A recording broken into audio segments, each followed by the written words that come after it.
It's time for our TV roundup. Yep. Next up is Touch, starring Kiefer Sutherland, premiering on Fox. David, you have just seen it. Get us in touch with this pilot. So the premise for this show is pretty complex, but I'll see if I can put my arms around it.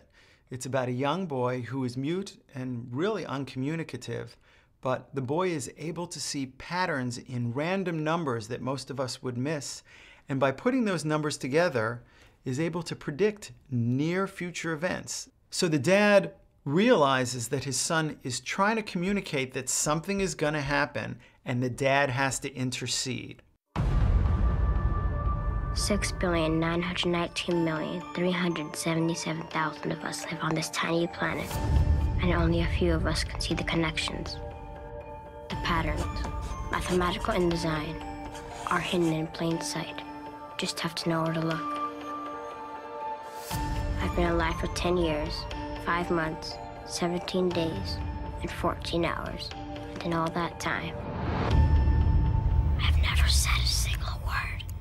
Now, it's a 1-hour drama, and each episode is close-ended. It stars Kiefer Sutherland as the dad, Martin, and David Mazouz as the young boy, Jake. So it's really a two-hander. But what is interesting is that we hear an internal monologue for him that bookends the show. So we realize that he's really quite a smart kid and able to communicate internally. This show has a great pedigree in terms of the showrunners. It's Tim Kring, who produced Heroes, and Catherine Pope, who not only is the showrunner for Terra Nova, but also New Girl.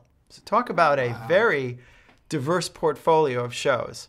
I've talked and written about numerous times how TV writing is better than movie writing, and this show is a perfect example.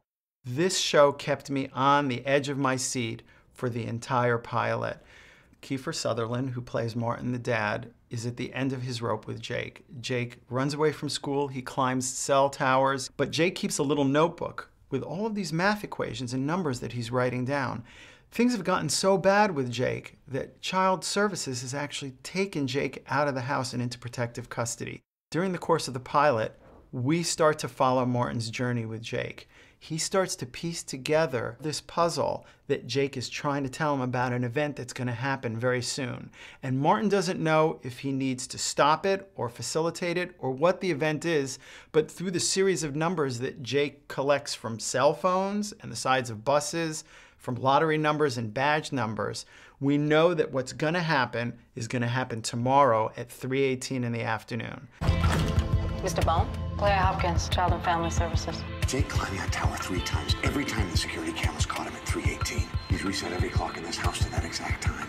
What if he's trying to communicate? And I found that my heart was pounding while I was watching the show, and I had to like sit back a second and go, hey, hang on, this is a little too intense for me. But that's what's wonderful about the show, is that it takes all of the different story threads and ties them together beautifully at the end, and there's this really huge emotional payoff. So the kid, is this a spiritual power? Is it a supernatural power? What are we dealing with in terms of the child? That's a great question. And this show really traffics in the same kind of supernatural that J.J. Abrams shows do.